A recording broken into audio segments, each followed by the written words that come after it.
Welcome to the webinar on applying for a residence permit for study, also called study permit. Applying for a residence permit for study, how to apply and things to remember. And this is for studies that will start in autumn of 2025.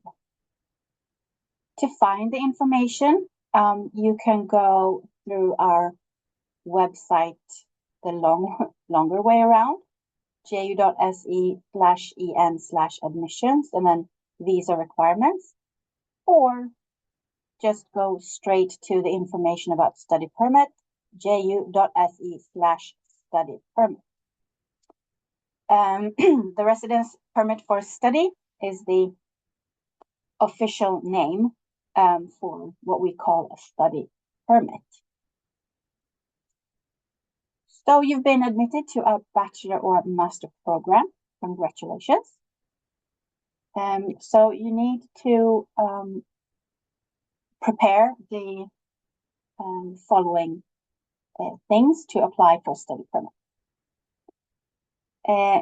The proof of paid tuition fee, you might need it if you're called for an interview. It's not necessary to add it to your permit application because the university will inform the Swedish Migration Agency of the payment. But again, if you're called for an interview, you might have to bring that proof of paid tuition fee. We're going to look at that later. You need your letter of acceptance. You also need proof of emergency health insurance, which again is your letter of acceptance.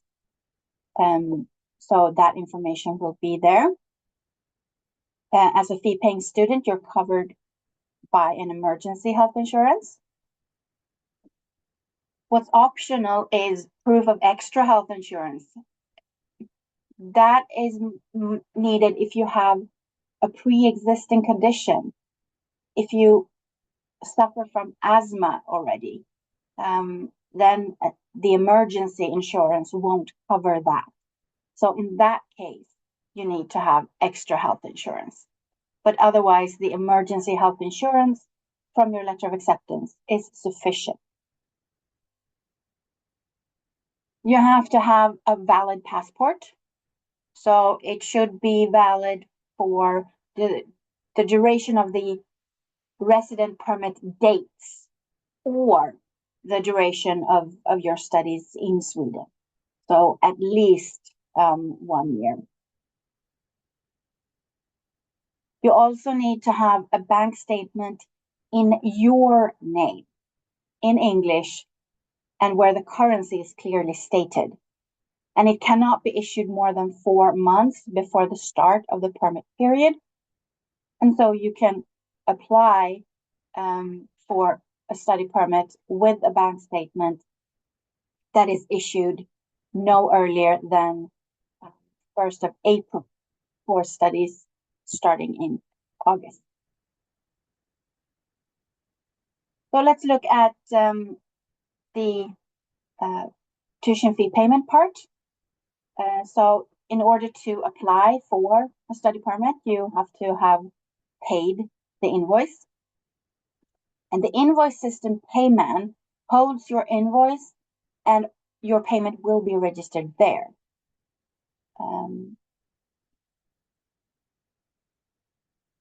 And the due date is listed on the bottom of the PDF invoice.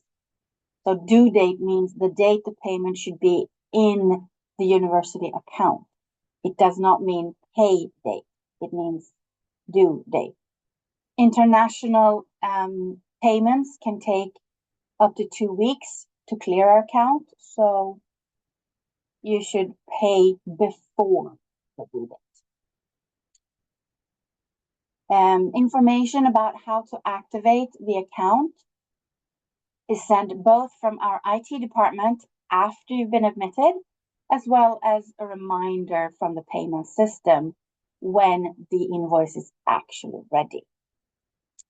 Note that the longer you wait to pay the invoice, the longer it takes before you can apply for a study permit. because again, the migration agency will start to process after they have proof of payment, after we tell them the payment has arrived. And if you have any questions about the invoice, you should send your question to tuition@ju.se.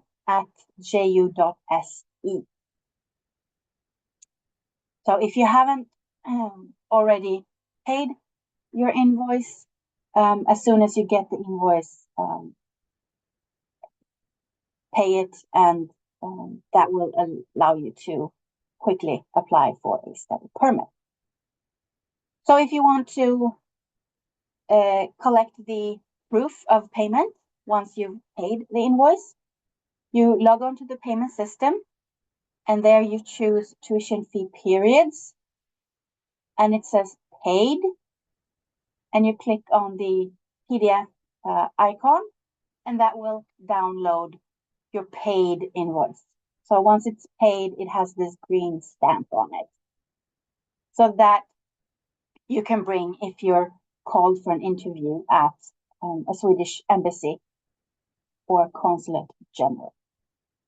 So a few tips to remember: that an application that is missing any documents and have to be completed later on will take longer to process for the migration agency. So the best thing is to send in your application as complete as possible. If your passport is about to expire, make sure that you extend it, because a study permit cannot be granted beyond the expiration date of your passport. So that's also important to note. Another key tip: read up on the program you're admitted to. Learn about the required classes on the program website. If you're called for an interview, they're going to ask you about it. The permit application includes reasons for studying in Sweden. Basically, what motivates you to study in Sweden and this program in particularly. So you should write it in your own words, preferably. Explain your plans for the future and what you hope the education you're admitted to is going to help you achieve in the future. What's the end goal? A few common mistakes when submitting an application for a study permit is that the application is incomplete, that you're missing a few documents. Another common mistake is that you send in a bank account that is in someone else's name or shared with a person who's not a spouse, who's also applying for a residence permit. So the bank account should be in your name, you, the student. A joint account is only acceptable if you have a spouse that is coming with you, that is applying for a residence permit to come with you. Another common mistake is if the bank statement is missing information. You have to have the date it was issued, the name of the account holder must be clear, and the currency of the bank assets must also be clear. If you have a scholarship or a grant for living expenses from your home country and the document doesn't include the amount, or that the applicant can use the funds as they like, or that is not specifically stated how much the living expenses is considered in this scholarship or grant. Partial tuition fee scholarships, they're not of interest to the migration agency. So they are looking at, can you support yourself while you're living in Sweden? So that's why the tuition fee partial scholarship is of no interest to them. Passport, there might be missing pages or missing information. So the numbers and the letters at the top and bottom of the pages have to be clearly visible.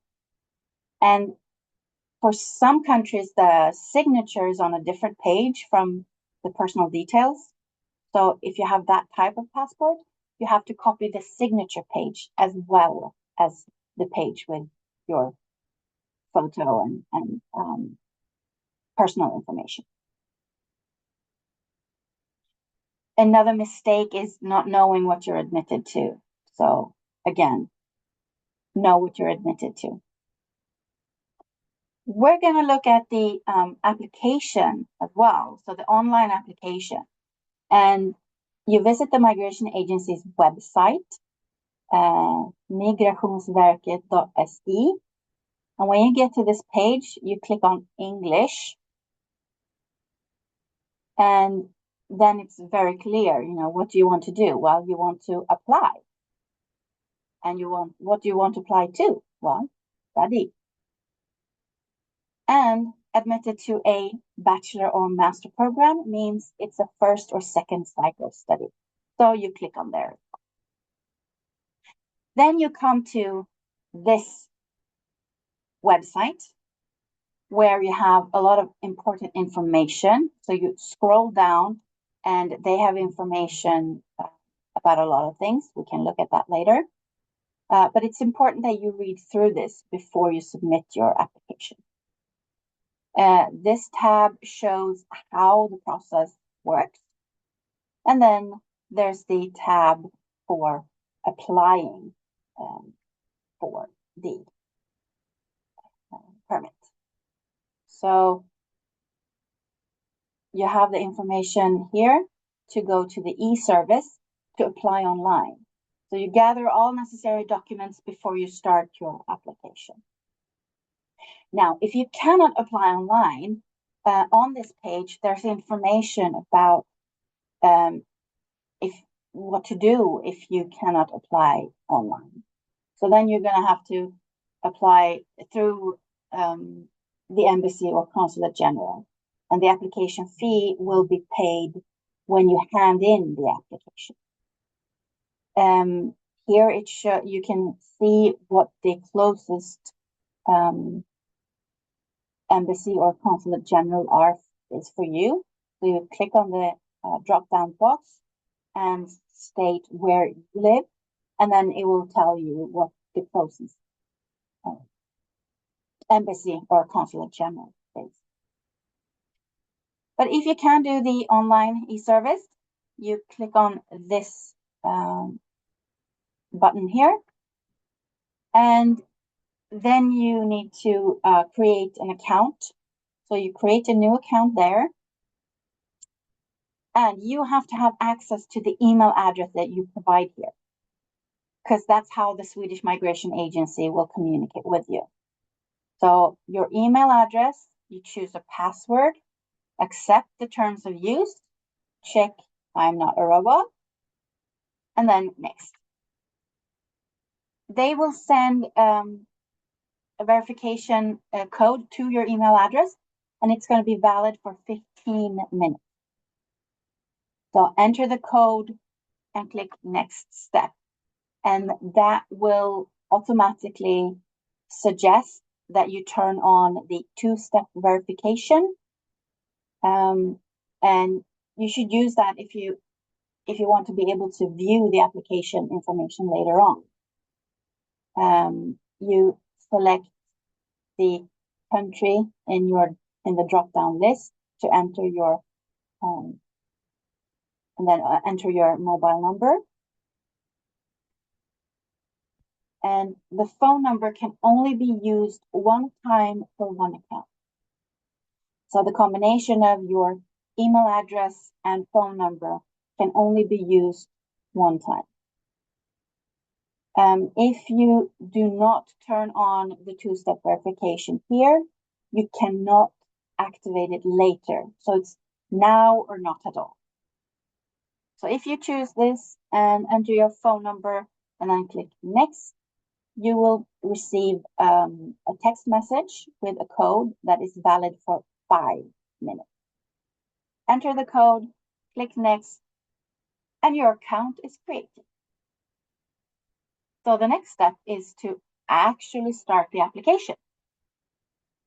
So you're going to apply for a first-time permit, and then you click next to go to further into the application form. And then you're going to enter your personal information, name, birthday, citizenship, marital status, and then address, and travel documents, and uploading of your passport. And then choose the Swedish embassy or consulate closest to you. So there's a drop-down box. If you checked on the first page before you entered the e-services, then you should know which is closest for you or allocated to you. Pakistan, for example, is still the embassy in Addis Ababa in Ethiopia. So it's not necessarily the closest, but the one allocated for you. And then you click next. It is possible to say you discover that, oh, I'm missing a document. You can pause your application and go back to it. But you shouldn't submit it until you have prepared everything. And so you need this link to get back to the application form. You can resend the link. It was sent when you started the application. If you don't have this link, you won't be able to get back to where you were in the application, and then you have to start everything from the beginning again. But if you have this, you can pause at any point before submitting the application and go back and upload the documents that you realize you need, for example. They are going to ask if you have previously applied for permission to visit or stay in Sweden. So if you've contacted to apply for a visa or a residence permit or something like that. If you click yes here, they're going to ask if you remember a previous number, a case number. If you don't remember, that's fine, it's optional.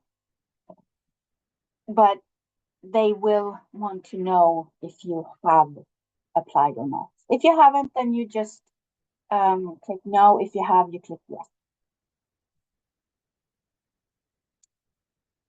Then they're going to ask if you have a valid residence permit in a country other than your home country. Well, perhaps you're currently studying a bachelor program in a different country and you have been admitted to a master program in Sweden. Well, that's having a residence permit in another country. So depending on what your answer here is, if it's no, then you just move on to the next stage. If you say yes, they're going to ask you where you've been. They also want to know if you visited any country in the Schengen area other than Sweden in the past year. So if you say yes here, they're going to ask where, which country or countries.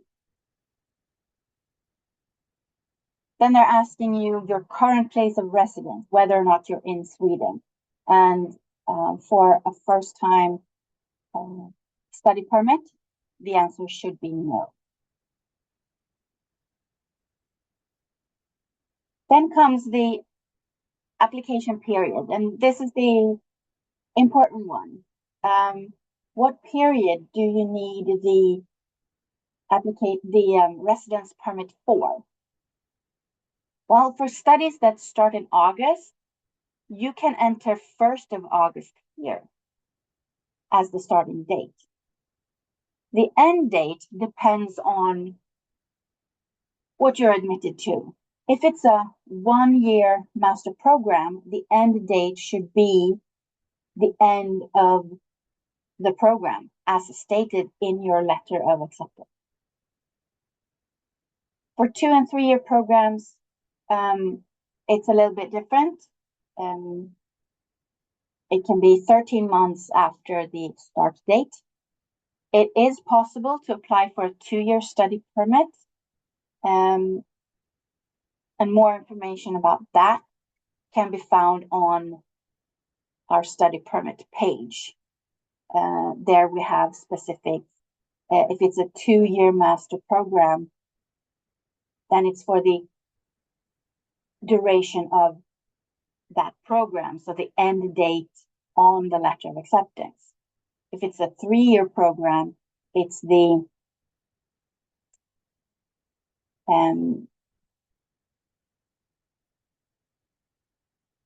basically it's two years, 24 months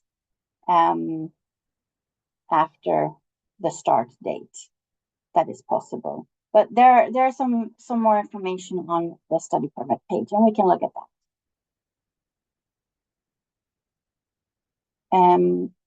Jönköping University is a university college, undergraduate or master level. Undergraduate meaning bachelor's. And it's a university program. And now you're going to add information about the studies that you've been admitted to. So are you admitted to distance learning? No, you shouldn't, because a study permit can only be granted for campus study. The next question is if you have paid the tuition fee. And you should say yes, because then it will be checked and they will start reviewing the application. They will ask how many higher education credits is in your program, and that is stated on your letter of acceptance. Then they ask you to provide information about what you've been admitted to, the university or college. You find Jönköping in the drop-down box. And this is where you upload your letter. So once you've entered information about your planned studies, it will show up here, and you can edit the information if you made a spelling mistake. Then you have the reasons for study. So this is where you explain why you want to study this program in Sweden and what you plan to use the education for. Perhaps you are currently employed, or you're currently studying something. So this is where they ask for that information. Previous education, depending on if the previous education was high school, upper secondary, or a bachelor program. Then you write down information about that, the name of the school or university, the type of education, perhaps it was a bachelor program in something, or it was high school, and then when was the end date of that study. If you're currently studying, then it's the end date when you're expected to. And when you click next here, you will see what will be sent, and again, you can go in and edit that information. If you have work experience, this is where you enter that. Perhaps if you worked between you graduated from school until now that you're planning to go back to studying, they're gonna want to know that. But if you're going straight from school to further study, then the work experience is optional. Then you have to show that you can support yourself, that you can pay the living expense. So their first question is if you have a scholarship. Now, in this particular case, what they mean by scholarship is any of these scholarships or other scholarship from Sweden that covers living expenses. So again, any tuition fee scholarships is not applicable. And if you have a scholarship from your home country, this is not where you put that. So this is just for Swedish scholarships. If you don't have a Swedish scholarship, then you say no and move on. Because this is where you add and document what you have. And if you have your own bank assets, if you have a student loan, if you have a scholarship from your home country for living expenses. And sponsor here means a large company. So it doesn't mean a family member. If your sponsor is a person, a family member, then this cannot be used. In that case, the money has to be put in your bank account, and then you show your bank account information. So then you put the total amount and what currency that is. This also shows how much money you need to show in Swedish kroner. So if you need help with the currency conversion, use the service that they suggest here. And for applications that are sent in 2025, the minimum requirement is 10,584 Swedish kronor. So then when you click next here, you should then attach your bank certificate or bank statement. And it gives you a lot of information about what should be entered there as well. You will be paying rent and other living expenses once you arrive here. So both of these the answer should be no. We're not responsible for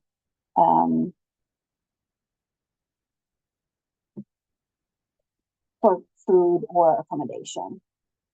So no and no.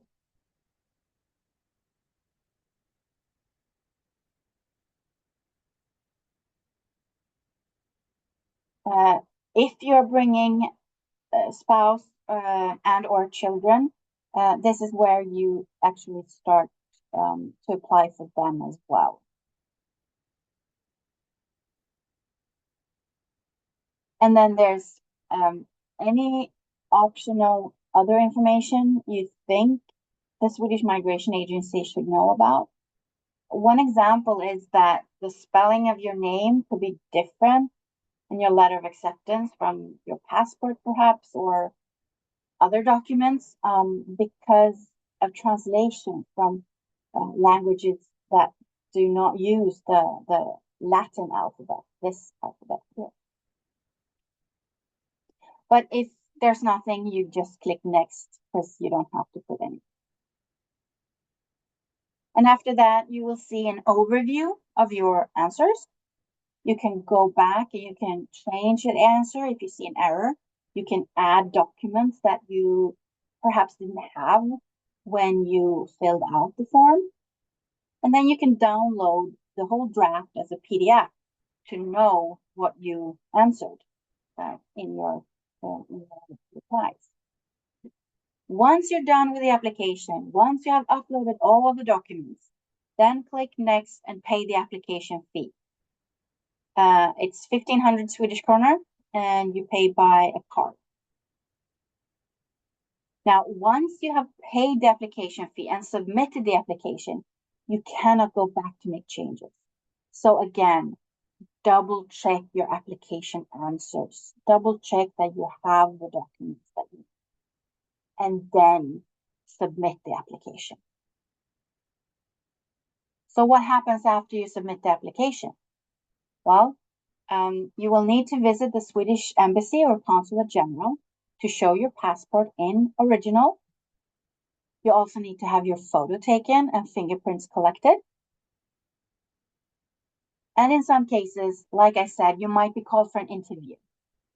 So to avoid unnecessary travels, try to book the interview at the same time as you do the passport check and fingerprints and photo. If you do not need an entry visa to enter Sweden, you might be able to travel to Sweden once you have received the decision and then submit your biometrics, photo and fingerprints, after arrival in Sweden. Check with the Swedish Embassy closest to you for more information if you need an entry visa or not. If you do need an entry visa, you will be contacted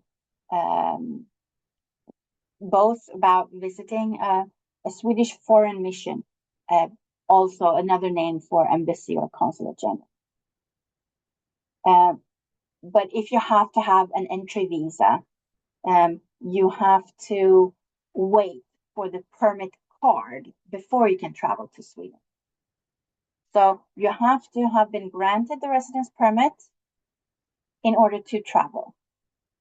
If you do not need an entry visa, you can, after you've been granted residence permit, you can travel to Sweden and submit the biometrics. Or if you need an entry visa, you have to wait for the card. And the card can take up to 4 weeks to arrive. Some additional information. A residence permit for study will allow you to work legally in Sweden, but keep in mind, you're expected to study full-time, and that's about 40 hours per week, even if that's not how many classes or lectures that are scheduled, because you're supposed to do a lot of work on your own or in study groups in academic studies in Sweden. Also note that finding a part-time job could sometimes be difficult. Most employers require some knowledge of Swedish, at least. If you have questions about the study permit, you can send an email to admissions.office@ju.se or just check our website, ju.se/study permit, for information.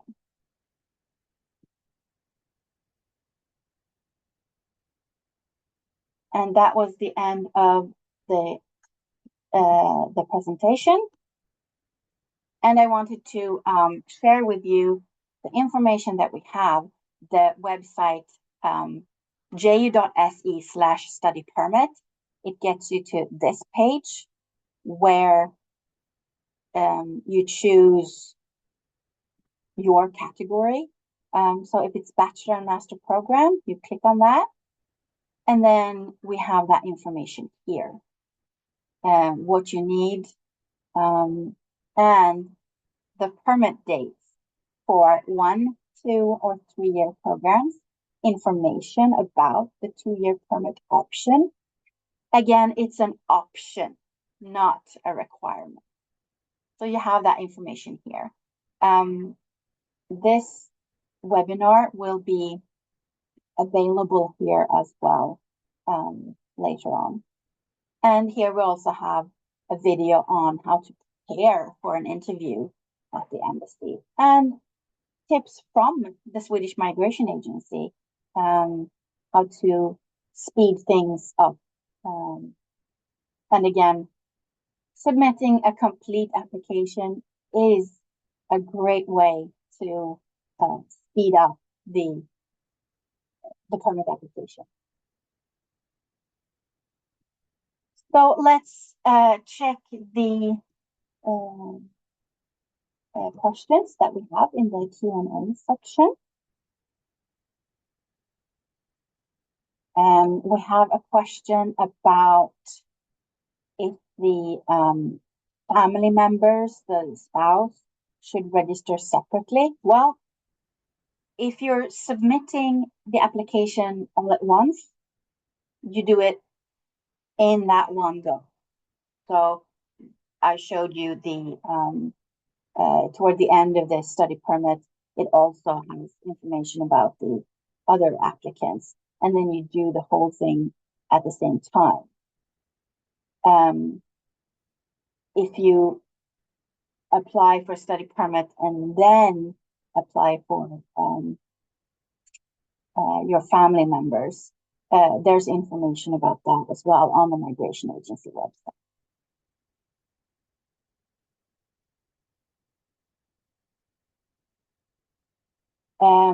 Another question is about applying not earlier than 1st of April. Well, if you apply for a residence permit now in March, and the bank statement is issued in March, the migration agency is going to ask you for new documentation, more recent date, and that could delay the permit process. So that's a risk that it causes a delay. So that's why you should not apply earlier than 1st of April.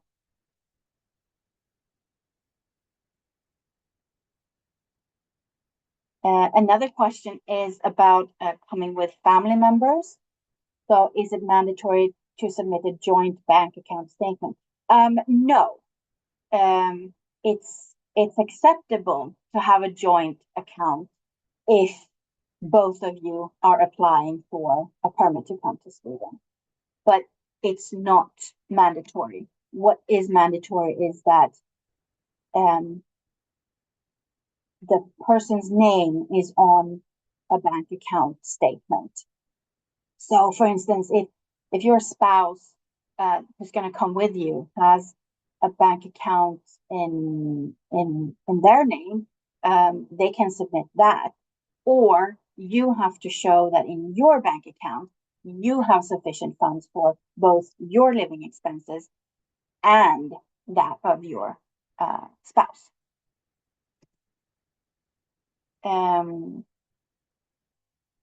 Another question was someone who has already applied for the study permit. Well, if you've already applied, the migration agency will contact you again to say that you need to submit an updated bank statement that is not dated earlier than 1st of April. And then so the process might take a little bit longer, but they will ask you for that information. Another question is how long it takes to get a decision. Well, it depends. It can take 3-4 months. Sometimes it's quicker, but that depends on if you have submitted everything that you need, and that the migration agency, they don't have to ask for anything more. It has to do with do they want you to attend an interview? So when you have to do an interview as well, that also takes time, depending on the embassy or consulate general where you have to do the interview, because they have their scheduling, and it might take some time before you get an appointment. Another question is if the school fees cover the insurance component for travel. The emergency health insurance that is listed on your letter of acceptance, it also covers anything that happens during your travel directly from your home to Sweden. And so it's covering 2 weeks before the start of the studies and 2 weeks after the end of the studies. And direct travel between your home country and Sweden. Another question about insurance. The emergency health insurance is for you, the student, alone. If you bring family members, you have to make sure that they have comprehensive health insurance. If you're going to be here for more than 365 days, you can and should register in the Swedish Population Registry, which means that you will be covered by the Swedish health insurance. And that goes for your family member as well. But if something happens before you have received this personal number, then you have to cover that on your own for your spouse or family member. So it should be, if you're going to be here for a regular 60 credit master that starts in August and ends in June, then you're going to have a comprehensive health insurance for that period of time for your spouse or family member as well.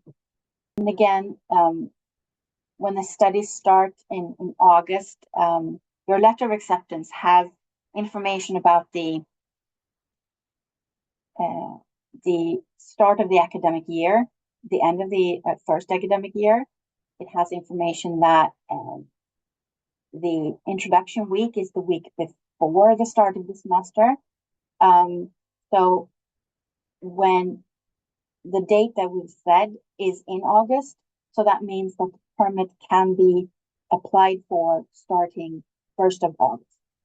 And that's also stated on ju.se/study permit.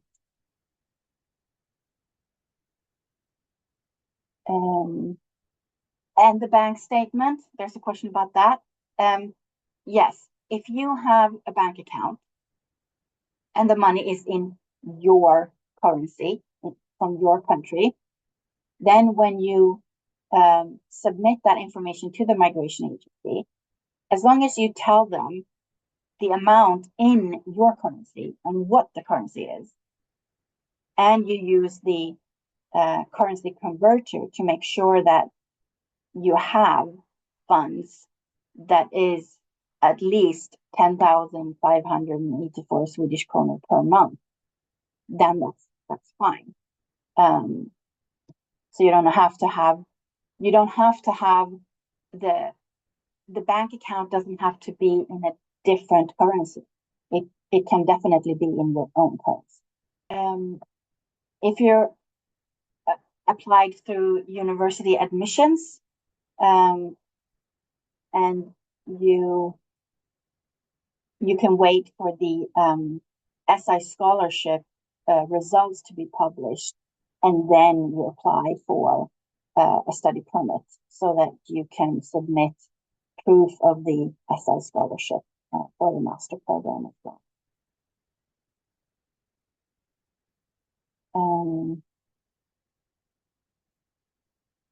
A question about how many days after we submit the application will we be called for an interview? I don't know. Not everybody is called for an interview. That depends. When you submit your application, when the migration agency starts to look at the application, then they're going to determine whether or not they want you to visit for an interview, and then they will let you know. So it depends on how fast they start looking at your application. So there's no There's no real answer to that question. Another question here is, if the passport was issued before the person was 18 years old and the signature was not required, that is a problem, because migration agency, they require that your passport has a signature. So in that case, you need to get a new passport that has the signature on it. If you're still not 18 years old, then your parents have to be involved as well. And that would be a question for the migration agency. But we've had previous students who did not have a signature on their passport, and the migration agency could not process that because a signature is required. If you come with and you bring family members, say for instance your spouse, and then your spouse has a residence permit as a family member to you, the student, your spouse is allowed to work as well. Finding a job is a different story again. Another question about the living expenses. If your parents are going to support you, they still have to put that money in your account, because you cannot send in your parents' account, because the migration agency requires that your name, student name, is on the account that has the money. And if your parents are not coming with you, their names cannot be on the account either. So it has to be the student's account, and the money has to be in the student account. So again, the sooner you have paid the tuition fee, and the sooner after 1st of April that you apply for a study permit for a bachelor or master program, the more likely it is that you get a decision in time. There is an opportunity to be allowed a little bit of late arrival, not by much, but in case it takes time, contact the admissions office to find things out. But you still have until early August to get a decision. So if you submit your study permit application during April, you should hopefully be able to, and it's complete, you should be able to get a reply in time. When it comes to exactly how much money should be in the account, basically, think about it as 10,584 Swedish kronor per month. So if you're applying for a 13-month permit, then you take 10,584 times 13 months, and then figure out how much that is in your currency. That's how much money you need. So it depends on the time period you're applying for the permit, how many months that is. That is where you need the sufficient amount per month. So that's how you figure that. And again, the bank statement can be in your own national currency. You might have a US dollar account. It's possible. Then you state that it's US dollar. So basically, your international bank account, what the currency is, and you choose that currency. in the drop-down box. And it has to be your bank account. And when it comes to the tuition fee, the invoice that you have received or is receiving, that invoice must be paid in full before the migration agency can start to process an application for a study permit. So you cannot pay that invoice after you're supposed to start your studies. Information about how tuition fees are considered at Jönköping University can be found at ju.se/fees, FEES. And it shows you the due dates for the later invoice payments as well. We have a question about if it's possible to enter the study permit required time as a date in July instead of 1st of August. Well, if you're admitted to a bachelor or master program that starts in August with your introduction week, the 1st of August is the earliest you can be granted study permit. So July is too early. Another question is how long the finances should have been in the account. If the migration agency has a question, if such a large sum is deposited into your account shortly before 1st of April, they still might want you to resubmit an updated one later on, just to show that you still have that in your account. They might even ask, if you are asked for an interview, they might ask you to bring an updated bank statement to the interview. Once you've come here and started your studies, they might ask you in January to show that you still have sufficient funds for your living expenses.